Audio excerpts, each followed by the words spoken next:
నమస్కారం ఘంటారావానికి స్వాగతం. ముందుగా ప్రధానాంశాలు. భద్రాచలం హరినాథ బాబా ఆలయం వద్ద కుంగిన కళ్యాణ మండపం. గుట్ట కింద ఉన్న ఇళ్లు, దుకాణాలు ఖాళీ చేస్తున్న అధికారులు. భద్రాచలం అన్నదాన సత్రంలో నీరు చేరడంపై తుమ్మల ఆగ్రహం. వరద చేరిన వెంటనే మోటార్లు ఎందుకు ఆన్ చేయలేదంటూ చురకలు.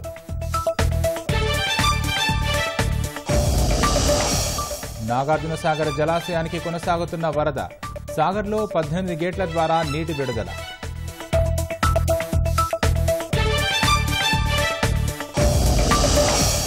ట్రంప్ సహా రాజకీయ నేతల హత్యకు పాకిస్తానీ కుట్ర. నిందితుడికి ఇరాన్తో సంబంధాలు ఉన్నట్లు ఎఫ్ఐబి గుర్తింపు.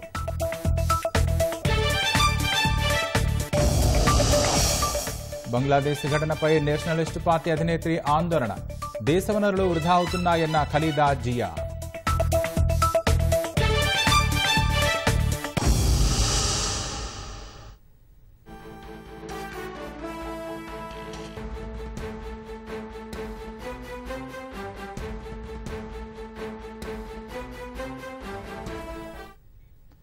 తాజా అంశాన్ని చూస్తున్నాం. భద్రాచలం గుట్టపై ఉన్న హరినాథ బాబా ఆలయం వద్ద కళ్యాణ మండపం కుంగింది. కళ్యాణ మండపం కింద కొండను తవ్వడం వల్ల కుంగినట్లు తెలుస్తోంది. ఇక మరిన్ని వివరాలు మా ప్రతినిధి లింగయ్య నాడి తెలుసుకుందాం. లింగయ్య, చెప్పండి, హరినాథ బాబా ఆలయం వద్ద కళ్యాణ మండపం కుంగడానికి కారణాలేంటి? రాకేష్, ప్రస్తుతం కొంత ఈ ఘటన స్థానికంగా భద్రాచలం పట్టణ వాసుల్ని, ప్రధానంగా కొండ కింద ఉన్న కొంతమంది నివాసాల్లో ఉన్న ప్రజల్ని కొంత ఆందోళనకు గురి చేస్తున్న అంశంగా చెప్పవచ్చు. ఇవాళ ఉదయం నుంచి కూడా భద్రాచలం పట్టణంలో భారీ వర్షం కురుస్తుంది. గతంలో లేనంత విధంగా ఒక్కసారిగా దాదాపు ఒక గంట సేపట్లోనే భారీ వర్షం కురిసింది. ఈ భారీ వర్షంతో భద్రాచలం పట్టణం అంతా కూడా వర్షంలో తడిసి ముద్దయింది. ఈ నేపథ్యంలోనే భద్రాచలం రామాలయం పక్కన ఉన్న గుట్ట పైన ఉన్న శ్రీ కుసుమ హరినాథ బాబా ఆలయం కళ్యాణ మండపం కుంగిపోయింది. కుంగిపోయిన విషయాన్ని స్థానికంగా ఉన్న కొంతమంది స్థానికులు గుర్తించి అధికారులకు సమాచారం ఇచ్చారు. మీడియాకు కూడా సమాచారం రావడంతో అధికారులు ఉటావటిని అక్కడికి వచ్చి పరిశీలించారు. కొంత ఈ సంఘటన వాళ్ళందరినీ కూడా ఈ ఘటన ఆందోళనకు గురి చేసింది. ఎందుకంటే కొండ పైన ఉంటుంది, కింద స్థానికంగా చాలా నివాసాలు ఉంటాయి. ఒకసారిగా కొండ ఒకవేళ కుంగి ఆ కళ్యాణ మండపం కూలితే గనక కొంత ప్రమాదకరమైన ఆ సంఘటన జరిగే అవకాశం ఉందని చెప్పి భావిస్తున్నారు. ఈ నేపథ్యంలోనే అధికార యంత్రాంగం కూడా అక్కడికి మొత్తం వచ్చి ప్రస్తుతం దాన్ని పరిశీలిస్తున్నారు. అయితే కొంతమేర కుంగిన మాట వాస్తవమే. కింద కొండను తవ్వడం వల్ల, నివాసాల కోసం కొండను తవ్వడం వల్లనే ఈ ఘటన చోటు చేసుకుంది, కుంగిబాటు చోటు చేసుకుందని అధికారులు భావిస్తున్నారు. ఇప్పటికే జిల్లా కలెక్టర్ జితేష్ బి పాటిల్ కూడా అక్కడికి చేరుకుని అధికార యంత్రాంగాన్ని, రెవెన్యూ యంత్రాంగాన్ని అప్రమత్తం చేశారు. ప్రస్తుతానికి 1938 సంవత్సరంలో నిర్మించిన ఆలయం ఇది. కాబట్టి అప్పటి నుంచి ఆలయం కింద ఉన్న వాళ్ళంతా కూడా కొండను కొంత తవ్వుకుంటూ వస్తున్నారు. ఈ తవ్వుకుంటూ రావడం వల్లనే ఇప్పుడు ప్రస్తుతం అక్కడ కళ్యాణ మండపం కూడా కొంత కుంగుబాటుకు గురైందని చెప్పి అధికారులు భావిస్తున్నారు. ఈ నేపథ్యంలో ఈ సంఘటనపై వ్యవసాయ శాఖ మంత్రి, జిల్లా మంత్రి తుమ్మల నాగేశ్వరరావు కూడా ఆరాధించారు. సంఘటన విషయం తెలియగానే జిల్లా కలెక్టర్ ను అప్రమత్తం చేశారు. స్థానిక రెవెన్యూ, అదేవిధంగా నీటిపారుదల శాఖ అధికారులను కూడా అప్రమత్తం చేసి వాళ్ళందరినీ అక్కడికి వెళ్లి ఎటువంటి ఇబ్బందులు జరగకుండా, స్థానికులకు ఇబ్బందులు లేకుండా చూడాలి. అదేవిధంగా కుంగుబాటు గల కారణాలు తక్షణమే తీసుకోవాల్సిన దిద్దుబాటు చర్యలపైన కూడా ఆయన అధికార యంత్రాంగానికి దిశానిర్దేశం చేశారు. దీంతో పుటావుతున్న జిల్లా కలెక్టర్ జితేష్ బి పాటిల్ అధికార యంత్రాంగంతో కలిసి ప్రస్తుతం అక్కడే పర్యటిస్తున్నారు.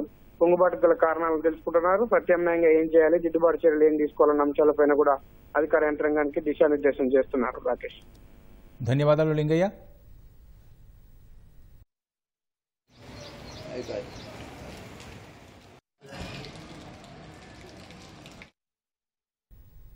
కొత్తగూడెం జిల్లా వ్యాప్తంగా 2 రోజుల నుంచి భారీ వర్షం కురుస్తోంది.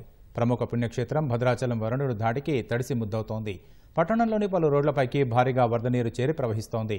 గోదావరి కరకట్ట వద్ద మోటార్లను ప్రారంభించకపోవడం వల్ల రామాలయం పరిసరాలు నీట మునిగాయి. రామయ్య సన్నిధి పడమట మెట్ల వద్ద నడుము లోతున వరద చేరింది. సుమారు 35 దుకాణాల్లోకి వర్షపు నీరు చేరడం, సామగ్రి తడిసి నష్టపోయామని వ్యాపారులు వాపోయారు. అధికారుల నిర్లక్ష్యం వల్లే బ్యాక్ వాటర్ వచ్చి దుకాణాలు మునిగిపోయాయని ఆరోపించారు.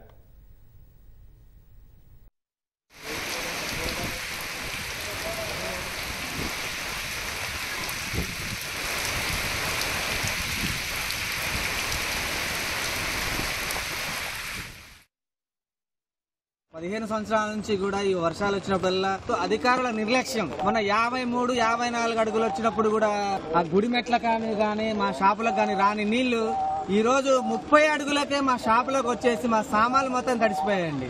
కేవలం అధికారుల నిర్లక్ష్యం. నీటిపారుదల శాఖ అధికారులు అయితే ఎవరైతే ఉన్నారో కింది స్థాయి కానీ పై స్థాయి అధికారులు కానీ నిర్లక్ష్య వైఖరి మమ్మల్ని చాలా ఇబ్బంది పెడుతున్నారు. దీనికి ముఖ్య కారణమైనటువంటి నీటిపారుదల శాఖని ప్రక్షాళన చేయాల్సిందే మేము కోరుతున్నాం. ఎప్పుడు ప్రతి సంవత్సరం ఇలాగే జరుగుతుందండి. షాపులో సడన్ గా ఇలా జరగడం అనుకోకుండా జరిగిపోయింది. కానీ ఎప్పుడు వాటర్ మొత్తం ఎప్పుడు ఇలాగే ఉంటుందండి. మాకు ఎప్పుడు ప్రతి సంవత్సరం ఇబ్బందేనండి. ఇలాగా ఎవరు పట్టించుకోవట్లేదు, ఎవరు అధికారులు ఏం చేయట్లేదు. గత కొన్ని సంవత్సరాల నుంచి ఇక్కడే ఉంటున్నాము. ప్రతిసారి వరదల వల్ల మేము చాలా ఇబ్బంది పడుతున్నాము. ఈసారి కూడా వరద రాదు అనే ఉద్దేశంతో మేము ఇక్కడే ఉండిపోయాము. కానీ ఈసారి అనుకోకుండా వరద రావడం వల్ల మా షాపులన్నీ మునిగిపోయాయి. షాపు మొత్తం తడిచిపోయిందండి. సామాన్లన్నీ పాడైపోయినాయండి. అధికారులు ఏది పట్టించుకోవట్లేదండి.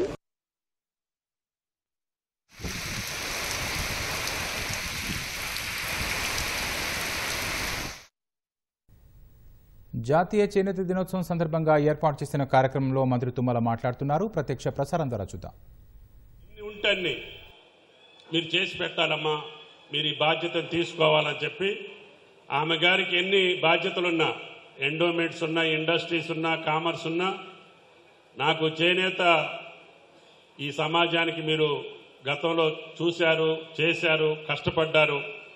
మళ్ళీ మీరు బాధ్యత తీసుకొని ఆ సమస్యల పరిష్కారంతో పాటు శాశ్వతమైనటువంటి ఆ సమాజానికి, ఆ వర్గానికి ఇది భారతీయ ప్రాచీన కళ, ప్రపంచానికే చదువు చెప్పినటువంటి వృత్తి, ఇది సంస్కృతాన్ని సంప్రదాయాన్ని నేర్పినటువంటి వృత్తి, ప్రపంచ దేశాలకి పేరెన్నికన్నటువంటి మన దేశం ఆ వృత్తిని కాపాడుకునేటటువంటి బాధ్యత, దాన్ని పునరుద్ధరించుకునేటటువంటి బాధ్యత, దాంట్లో ఉన్నటువంటి అందరి యొక్క జీవితాలు వెలుగులు చిమ్మేటటువంటి బాధ్యత. మా మాజీ పోలీస్ అధికారి తేజ్దీప్ కౌర్ గారు ఎంత ఆత్మీయంగా, అభిమానంగా ఈ వృత్తి పట్ల ఆమెకున్నటువంటి శ్రద్ధని, ప్రేమని, అభిమానాన్ని చాటుకున్నారో మీరు చూశారు. ఆమె 35 సంవత్సరాలు కాకి దుస్తులతోటి బాధపడి ఈరోజు స్వేచ్ఛా జీవితంలో ఈ యొక్క చీర ధరించి ఎంతో ఆనందంగా ఉంది. ఆమె గారి మాటలు వింటా ఉంటే ప్రతి తల్లి కూడా, ప్రతి మహాలక్ష్మి చీర ధరిస్తే ఎంత ఆనందంగా, అందంగా ఉంటుందో ఆమె గారి మాటల్లో మనకు వినిపించారు.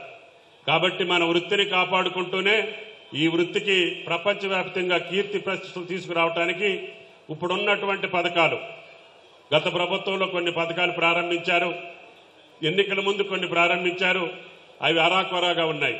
మొన్న ముఖ్యమంత్రి గారు సాక్షాత్తు మేడం గారిని పిలిచి, అమ్మ వాళ్ళకి శాశ్వతంగా మంచి పథకాలు ఏవి ఉంటాయో వాళ్ళందరితో డిస్కస్ చేయండి, నేను కూడా మళ్ళీ ఒకసారి వాళ్ళందరితో మాట్లాడి ఒక నిర్ణయం చేద్దాము. ఈ ప్రభుత్వానికి నేతన్న భారం కాదు, రైతానికి ఏ రకంగా చేస్తున్నామో నేతన్నకి అంతకంటే ఎక్కువ చేయాల్సినటువంటి అవసరం ఉంది. కాబట్టి దయచేసి మీరు మన పెద్దలందరితో సంప్రదించండి, వాళ్ళ ఆలోచనలు తీసుకోండి. ఈ IIHT తోటి పాటు నిన్న శంకుస్థాపన చేసినటువంటి ఈ యొక్క నైపుణ్య విశ్వవిద్యాలయానికి కూడా మనతో అనుసంధానం చేసి తప్పకుండా ప్రపంచంలో ఏదైతే నైపుణ్యత ఉంటుందో అది మన తెలంగాణలో ఉండాలి. నిన్న కూడా ఆయన అమెరికా దేశంలో మాట్లాడుతూ చెప్పారు, నాకు ఆ రాష్ట్రం ఈ రాష్ట్రం పోటీ కాదు, నాకు ఈ ప్రపంచ దేశాలతోటి పోటీ పడుతున్న చైనా కంటే ముందుండాలి నా తెలంగాణ అని చెప్పి ఆయన చెప్పారు. రేపో ఎల్లుండో ఈ వృత్తికి సంబంధించినటువంటి ప్రాంతాలు కూడా ఆయన సందర్శించాలని, కొరియా లాంటి దేశాలకు వెళ్ళి టెక్స్టైల్ యొక్క సంబంధించినటువంటి అగ్రగామిగా ఉన్నటువంటి దేశాలు కూడా సందర్శించి ఆ దేశాల్లో ఉన్నటువంటి నైపుణ్యతని మన తెలంగాణకు తీసుకొచ్చి తప్పకుండా ఒక మంచి పథకాన్ని, శాశ్వత పథకాన్ని, ఇందాక స్వామి గారు చెప్పారు, గ్రామాల్లో ఉన్నటువంటి కార్మికుల యొక్క స్థితిగతులు తప్పకుండా వాళ్ళకి మేలైనటువంటి జీవితం ఇచ్చేదానికి తెలంగాణ ప్రభుత్వం, రేవంత్ రెడ్డి గారి ప్రభుత్వం కట్టుబడి ఉంది అని చెప్పి మీకు ఈ సందర్భంగా మనం చేస్తున్నాం. పైసల సమస్య కాదు, ఆ యొక్క నిర్వహించేటటువంటి బాధ్యత మీరు, ఇటు ప్రభుత్వం సక్రమైనటువంటి పద్ధతుల్లో ఆయా కార్మికులకు కావచ్చు, కళాకారులకు కావచ్చు, ఆ వృత్తిలో ఉన్నటువంటి ప్రతి తల్లికి, ప్రతి తండ్రికి చేయుతో పాటు వాళ్ళ జీవితం సుఖమయంగా ఉండేటట్టుగా మన వృత్తి దేశాలు విస్తరించి మన రైతన్నల జీవితాల్లో వెలుగులు నింపేదానికి ముఖ్యంగా ఇందాక అరుణ్ గారు చెప్పారు, జాతీయ ప్రోగ్రామ్స్లో 50 మందికి చేశాము, 500 మందికి చేశాము, 1500 మందికి చేశామని. 1000 మందికి చేయాలండి. 500 కాదు, 1000 మందికి చేయాలి. శైలజ గారు మీ పథకాలను అనుసంధానం చేసుకొని తప్పకుండా రాష్ట్ర ప్రభుత్వ బాధ్యత మేము ఎంత చెల్లించాలో అంత మేము సిద్ధంగా ఇస్తాం. మీ కేంద్ర ప్రభుత్వం కూడా దానికి చేయూతనిచ్చి ప్రతి కళాకారుడికి ఈ యొక్క ప్రభుత్వ సహకారం అందాలి. ఆయన జీవితంలో వెలుగులు నింపాలి. ఆయన ఈ భారత పౌరుల యొక్క గౌరవాన్ని ఏ రకంగా నిలుపుతున్నాడో అంతకంటే మిన్నగా చేనేతన్నని నేతన్నని మనం కాపాడుకోవాల్సినటువంటి బాధ్యత ఉంది. అందుకని ఈ వృత్తిలో ఏదైతే మేలైనటువంటి పద్ధతులు వచ్చాయో, ప్రాచీన పద్ధతులు కాకుండా, సంప్రదాయ పద్ధతులు కాకుండా ప్రపంచానికి పోటీ పడేటటువంటి పద్ధతుల్ని ఈనాడు మనం కూడా ఆవిష్కరించుకోవాలి. రేపు రాబోయేటటువంటి ఆ విశ్వవిద్యాలయంలో మీకు ప్రత్యేకమైనటువంటి స్థానం ఉంటుంది అని చెప్పి మీకు ఈ సందర్భంగా మనం చేస్తున్నాం. కాబట్టి కేంద్ర ప్రభుత్వ సహకారం తీసుకుంటాం. శైలజ మేడం గారి యొక్క కష్టం, శ్రమ, ఆమె గారి ఆలోచనల ప్రకారంగానే ఈ శాఖను నడిపేటటువంటి బాధ్యతని తీసుకుంటానని చెప్పి కూడా ఈ సందర్భంగా మనం చేస్తున్నాం. ముఖ్యమంత్రి గారికి మనం స్పష్టంగా చెప్పాను, సార్ ఆ పెద్దలతో ఒక్కసారి మీరు కూర్చోండి, మేడం గారు ఈ లోపల డిస్కస్ చేసి ఈ పథకాల రూపకల్పన శాశ్వత ప్రాతిపదిక మీద ఉండాలి. వాళ్ళు తరతరాలుగా కాపాడుకుంటూ వచ్చినటువంటి ఈ వృత్తి భవిష్యత్తులో ప్రపంచవ్యాప్తంగా ఆయా వర్గాలకి మేలైనటువంటి యొక్క కథ రావాలి, వాళ్ళ జీవితాలు నింపాలి అంటే మనం మార్కండ్ గారు పైకి రండి. కాబట్టి దయచేసి ఈ వృత్తి పట్ల ఈ ప్రభుత్వానికి గౌరవం ఉంది. ముఖ్యమంత్రి గారు స్పష్టంగా చెప్పెళ్లారు, నేను మళ్ళీ అమెరికా నుంచి వచ్చిన తర్వాత దీని మీద ప్రత్యేకమైనటువంటి సమావేశం ఏర్పాటు చేసుకొని వాళ్ళకి కావలసినటువంటి పథకాలు కొనసాగిస్తూనే శాశ్వత ప్రాతిపదిక మీద మళ్లీ ఆ సమస్యలో ఆ యొక్క సమాజం కష్టాలకు పోకుండా ఉండాలంటే ఏం చేయాలో చెప్పండి, నేను తప్పకుండా చేస్తానని. ఇందాక ఒక తల్లి చెప్పారు, మీరు కళ్యాణ లక్ష్మికి ఇచ్చేటప్పుడు వాళ్ళ యొక్క పెళ్లి కొడుకు పెళ్లి కూతురు వధూవరులకి ఈ యొక్క చేనేత వస్త్రాలు ఇస్తే ఎట్లుంటుందని. అది కూడా మన ముఖ్యమంత్రి గారి దగ్గర డిస్కషన్కి వచ్చింది. మీరు అన్ని ఆలోచన చేసి చెప్పండి. శాశ్వత ప్రాతిపదిక మీద ఇప్పటికే ప్రభుత్వంలో ఉన్నటువంటి అన్ని శాఖలకి ఆదేశాలు ఇచ్చారు ప్రిన్సిపల్ కార్యదర్శి గారు, ముఖ్యమంత్రి గారు. ఏ బట్ట కొన్నా కూడా ప్రభుత్వంలో చేనేత వాళ్ళ దగ్గర, టెస్కో వాళ్ళ దగ్గర కొనాలి, తప్పకుండా మన ఉత్పత్తులు మనమే పర్చేజ్ చేయాలని చెప్పి అన్ని డిపార్ట్మెంట్లకి ఆదేశాలు ఇచ్చాం. ఇప్పటికే 250 కోట్లు సుమారు ఆర్డర్స్ వచ్చినాయి. ఇంకా కావాలంటే కూడా తీసుకుందాం.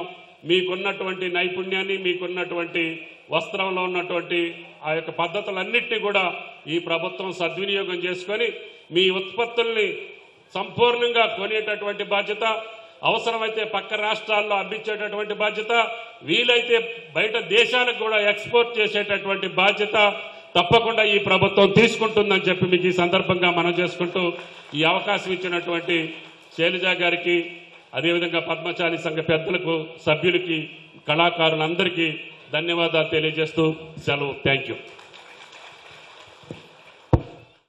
శ్రీశైలం జలాశయానికి వరద కొనసాగుతోంది. ప్రస్తుతం ప్రాజెక్టు 10 గేట్లు 12 అడుగుల మేర ఎత్తి నీటి విడుదల చేస్తున్నారు. స్పిల్వే ద్వారా 3 లక్షల క్యూసెక్కులు కిందకు వదులుతున్నారు. జూరాల, సుంకేశ్వర నుంచి శ్రీశైలానికి 2,74,000 క్యూసెక్కుల ప్రవాహం వచ్చి చేరుతోంది.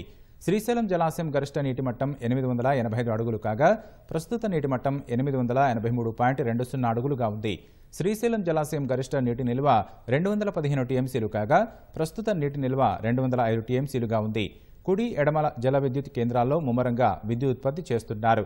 విద్యుత్ ఉత్పత్తి చేసి 60,263 క్యూసెక్కుల నీరు నాగార్జున సాగర్కు విడుదల చేస్తున్నారు.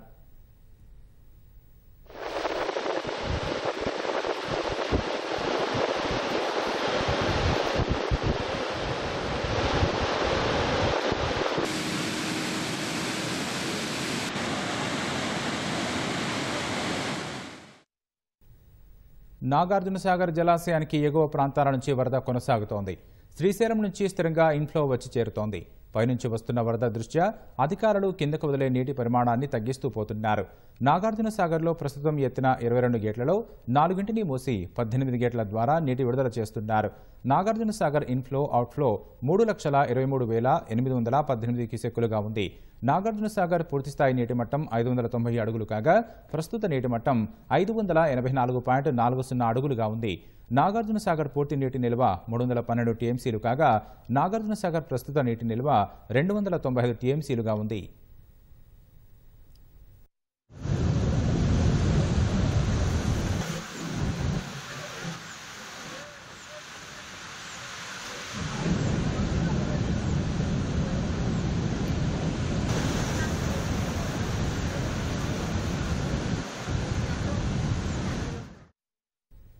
పులిచింతల ప్రాజెక్టుకు ఎగువ నుంచి భారీగా వస్తున్న వరద నీటిని 5 గేట్లు ఎత్తి అధికారులు దిగువకు పంపిస్తున్నారు. 3 ఏళ్ల తర్వాత పులిచింతల ప్రాజెక్టు పూర్తిస్థాయిలో నిండనుంది. ప్రాజెక్టుకు ప్రస్తుతం వస్తున్న వరద నీటి నిల్వకు అధికారులు తీసుకుంటున్న చర్యలు తదితర వివరాలను మా ప్రతినిధి చంద్రశేఖర్ పులిచింతల ప్రాజెక్టు ప్రాంతం నుంచి అందిస్తారు. పల్నాడు జిల్లాలోని పులిచింతల ప్రాజెక్టు నుంచి గేట్లు ఎత్తి నీటిని దిగువకు విడుదల చేస్తున్నారు. నాగార్జున సాగర్ ప్రాజెక్టు నుంచి భారీగా వరద నీరు ప్రస్తుతం పులిచింతల జలాశయానికి చేరుకుంటోంది. దాదాపు 3 సంవత్సరాల తర్వాత ఇప్పుడు పులిచింతల ప్రాజెక్టు పూర్తిగా నిండినటువంటి అవకాశం ఏర్పడింది. ఈ జలాశయం నిండుగా ఉన్న తరుణంలో అప్పుడు ప్రాజెక్టు 16వ నెంబర్ గేటు కొట్టుకుపోయింది. ఆ గేటు కొట్టుకుపోయిన కారణంగా మరమ్మతుల కోసం అప్పట్లో ఈ జలాశయంలో ఉన్నటువంటి నీటి అంతా కూడా కిందికి విడుదల చేయాల్సినటువంటి పరిస్థితి ఏర్పడింది. ఆ తర్వాత వర్షాలు సరిగా రాకపోవడం కావచ్చు, లేదా ఎగువ నుంచి వరద నీరు సరిగా రాని కారణంగా కూడా ఈ పులిచింతల జలాశయం పూర్తి స్థాయిలో నీటిని నిల్వ చేయలేని పరిస్థితి ఏర్పడింది.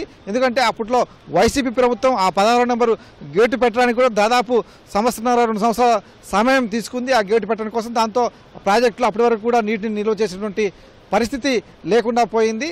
ఆ తర్వాత ఆ గేటు అక్కడ పెట్టిన తర్వాత ఇప్పుడు ఈ సంవత్సరం ఇప్పుడు ఎగువ ప్రాంతం నుంచి వస్తున్నటువంటి వరద నీరు కారణంగా పులిచింతల జలాశయంలో పూర్తిస్థాయి నీటి మట్టాలకు చేరుకున్నటువంటి అవకాశం ఏర్పడింది. ప్రస్తుతం ఎగువ ప్రాంతం నుంచి 3 లక్షల క్యూసెక్కుల వరద నీరు నాగార్జున సాగర్ నుంచి వస్తుంది. అలాగే ఈ పులిచింతల చుట్టుపక్కల అంటే క్యాచ్మెంట్ ఏరియా నుంచి మరొక 25,000 క్యూసెక్కులు అంటే ఈ వర్షాలు కురుస్తున్నాయి కాబట్టి 2 రోజుల నుంచి ఆ వర్షాలకు సంబంధించినటువంటి నీరు అది కూడా పులిచింతల జలాశయానికి చేరుకుంటుంది. దాదాపు 3,25,000 క్యూసెక్కుల వరద నీరు ప్రస్తుతం ఇక్కడికి పులిచింతల ప్రాజెక్టులోకి చేరుకుంటున్న తరుణంలో అధికారులు 5 గేట్లు ఎత్తి దాదాపు 1,00,000 క్యూసెక్కుల నీటిని దిగువకు విడుదల చేస్తున్నారు. అలాగే ఒక 10,000 క్యూసెక్కుల నీటిని పక్కనే ఉన్నటువంటి విద్యుత్ ఉత్పత్తి కోసం 10,000 క్యూసెక్కుల నీటిని దానికోసం కేటాయించారు. మొత్తం ఇప్పుడు ఈ పులిచింతల ప్రాజెక్టు నుంచి దాదాపు 1,10,000 క్యూసెక్కుల నీరు కృష్ణానదిలోకి వెళ్తుంది. ఇదంతా కూడా ప్రకాశం బ్యారేజీకి వెళ్తుంది.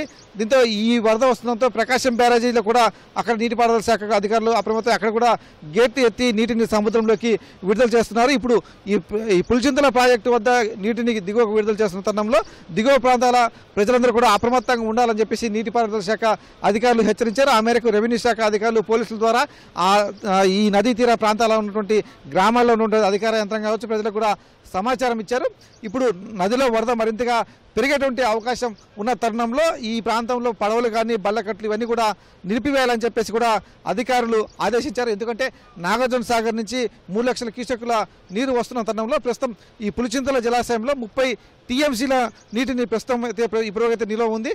మరొక ఇంకొక 13 టీఎంసీల నీరు ఇక్కడ నిల్వ చేసేటువంటి అవకాశం ఉంది. అంటే మొత్తం 43 టీఎంసీల నీటిని 40.77 టీఎంసీల నీటిని ఈ ప్రాజెక్టులో నిల్వ చేయవచ్చు. అయితే 40 టీఎంసీల వరకు చేరుకున్న తర్వాత ఆ వచ్చేటువంటి వరద నీరంతని కూడా ఈ యథావిధిగా దిగువకు విడుదల చేసేందుకు అధికారులు చర్యలు తీసుకుంటున్నారు. మొత్తం 24 గేట్లు కూడా అంటే వరద ఎంత వస్తే దాన్ని బట్టేసి ఆ గేట్ల సంఖ్య పెంచుకుంటూ పోతున్నారు. ప్రస్తుతం 5 గేట్లను మాత్రమే ఎత్తి ఆ నీటిని దిగువకు విడుదల చేస్తున్నారు. వస్తే ఆ వరద మరింతగా పెరిగితే కనుక తప్పనిసరిగా ఆ వచ్చే వరద నీరంతా కూడా కిందికి దిగువకు విడుదల చేస్తామని చెప్పేసి నీటిపారుదల శాఖ అధికారులు చెబుతున్నారు.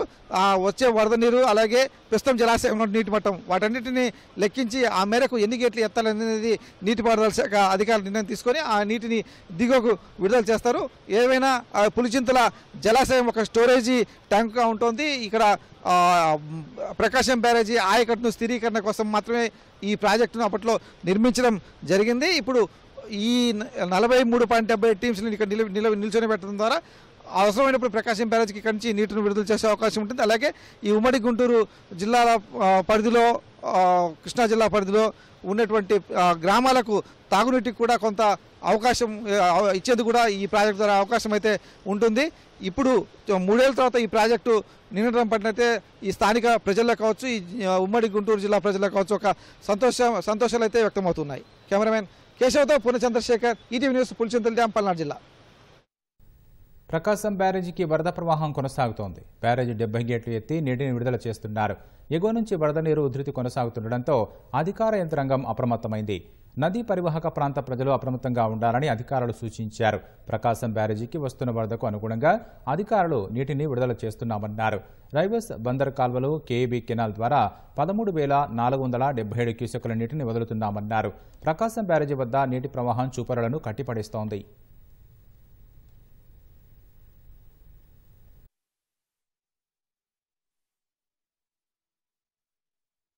ప్యారిస్ ఒలింపిక్స్లో భారత్కు గట్టి ఎదురుదెబ్బ తగిలింది. రెజ్లింగ్ 50 కేజీల విభాగంలో ఫైనల్ చేరి రజత పథకం ఖరారు చేసుకున్న వినేష్ ఫోగాట్పై అనర్హత వేటు పడింది. 50 కేజీల విభాగంలో పోటీపడిన వినేష్ నిర్దేశిత బరువు కంటే ఎక్కువగా ఉన్నట్లు తేలిందని భారత ఒలింపిక్స్ సమాఖ్య ఐఓఏ వెల్లడించింది.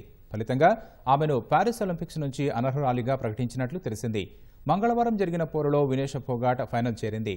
తద్వారా కనీసం రజత పథకం ఖరారు చేసుకుంది. ఫైనల్ మ్యాచ్కు ముందు ఈ ఉదయం బరువు చూడగా ఆమె 100 గ్రాములు ఎక్కువగా ఉన్నట్లు తేలిందని ఐఓఏ వివరించింది. నిబంధనలకు విరుద్ధంగా బరువు పెరగడం వల్ల అనర్హత వేటుపడినట్లు భారత్ కోచ్ తెలిపారు.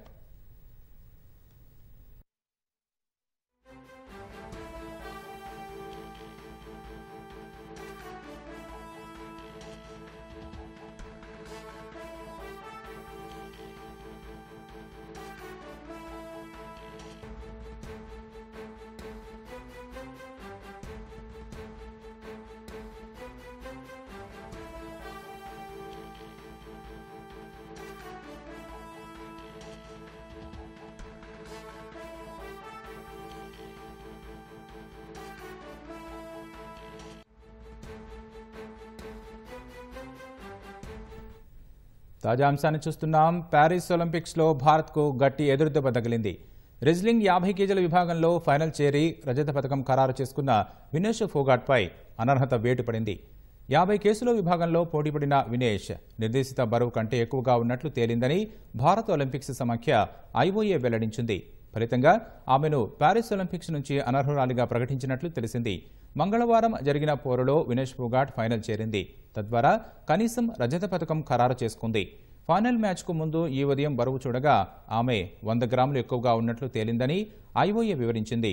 నిబంధనలకు విరుద్ధంగా బరువు పెరగడం వల్ల అనర్హత వేటుపడినట్లు భారత్ కోచ్ తెలిపారు.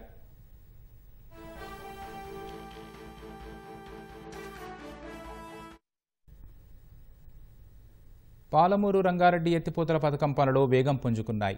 నార్లాపూర్ పంపు హౌస్లో మరో 2 మోటార్లు ట్రయల్ రన్ కోసం సిద్ధం చేస్తున్నారు. నార్లాపూర్లో ఇప్పటికే 2 టీఎంసీల నీటిని నిల్వ చేయగా మరో 2 టీఎంసీలు నిల్వ చేసుకునే అవకాశం ఉంది.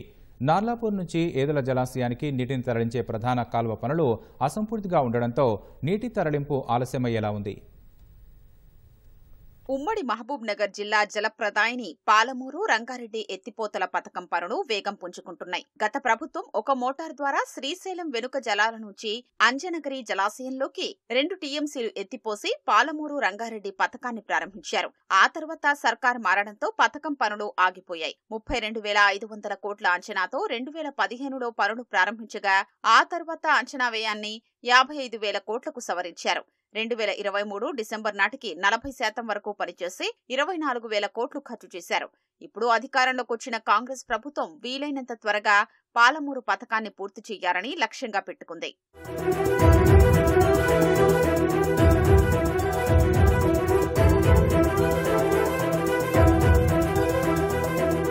ఇటీవల సీఎం రేవంత్ రెడ్డి నీటిపారుదల శాఖ మంత్రి ఉత్తమ్ కుమార్ రెడ్డి ఉమ్మడి జిల్లా ప్రాజెక్టులపై సమీక్షించారు. పాలమూరు రంగారెడ్డి ఎత్తిపోతల మినహా మిగిలిన పెండింగ్ ప్రాజెక్టులను ఏడాదిన్నరలో పూర్తి చేయాలని లక్ష్యంగా నిర్దేశించారు. రానున్న 5 ఏళ్లలో పాలమూరు రంగారెడ్డి ద్వారా పూర్తి ఆయకట్టు 12,30,000 ఎకరాలకు సాగునీరు అందించేలా పనులు పూర్తి చేయాలని అధికారుల్ని ఆదేశించారు. బడ్జెట్లో పాలమూరు రంగారెడ్డికి 1248 కోట్లు కేటాయించడంతో పనుల్లో వేగం పుంజుకుంది. నార్లాపూర్ పంప్ హౌస్ లో 9 మోటార్లు ఏర్పాటు చేయాల్సి ఉండగా ఇప్పటికే 1 ప్రారంభించారు. 2, 3 మోటార్లు డ్రై రన్ కోసం సిద్ధమైంది. 4 మోటార్ను అక్టోబర్ వరకు సిద్ధం చేయనున్నారు. ప్రభుత్వం నుంచి ఆదేశాలు వస్తే ఈ నెలలోనే 2వ మోటారు ట్రయల్ రన్ చేపట్టే అవకాశం ఉంది. కొత్తగా నిర్మించిన అంజనగిరి జలాశయంలో గతేడాది 2 టీఎంసీలు నిల్వ చేశారు. ఈ సెప్టెంబర్లో మరో 2 టీఎంసీలు నింపాల్సి ఉంది. ఏడాదికి 2 టీఎంసీల చొప్పున 6.51 టీఎంసీలు పూర్తి స్థాయిలో నిల్వ చేయాల్సి ఉంటుంది. ఈసారి భారీ వరద రాగా శ్రీశైలం నుంచి దిగువకు నీటిని విడుదల చేస్తున్నారు. నీళ్లున్నప్పుడే నార్లాపూర్ జలాశయానికి 2 టీఎంసీలు తరలిస్తే సాగుకు కాకపోయినా తాగునీటికైనా వినియోగించుకోవచ్చన్న అభిప్రాయం వ్యక్తమవుతోంది.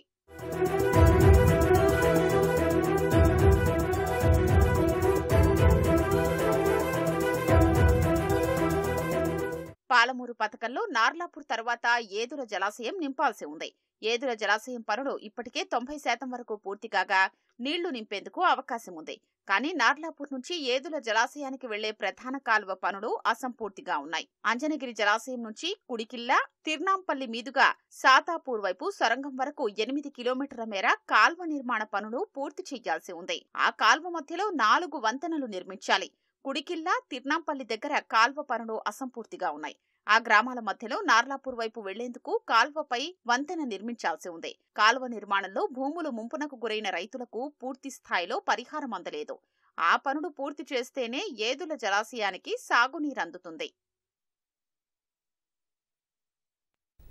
జీహెచ్ఎంసీ ప్రధాన కార్యాలయంలోని విభాగాల్లో మేయర్ విజయలక్ష్మి తనిఖీలు చేపట్టారు. అన్ని విభాగాల్లో ఉద్యోగుల హాజరును పరిశీలించిన మేయర్ విజయలక్ష్మి ఉదయం 11:30 గంటలకు కూడా ఉద్యోగులు గైర్హాజరు కావడంపై ఆగ్రహం వ్యక్తం చేశారు. ఆలస్యంగా వచ్చిన వారికి మెమోలు జారీ చేయాలని ఆదేశించారు. ఉద్యోగం చేయాలని లేకపోతే వెళ్లిపోవాలని ఆగ్రహం వ్యక్తం చేసిన మేయర్ ఒక్కో విభాగంలో ఎంతమంది పనిచేస్తున్నారని ఆరా తీశారు. ప్రస్తుతం ఎంతమంది ఉన్నారని లెక్కలు అడిగారు.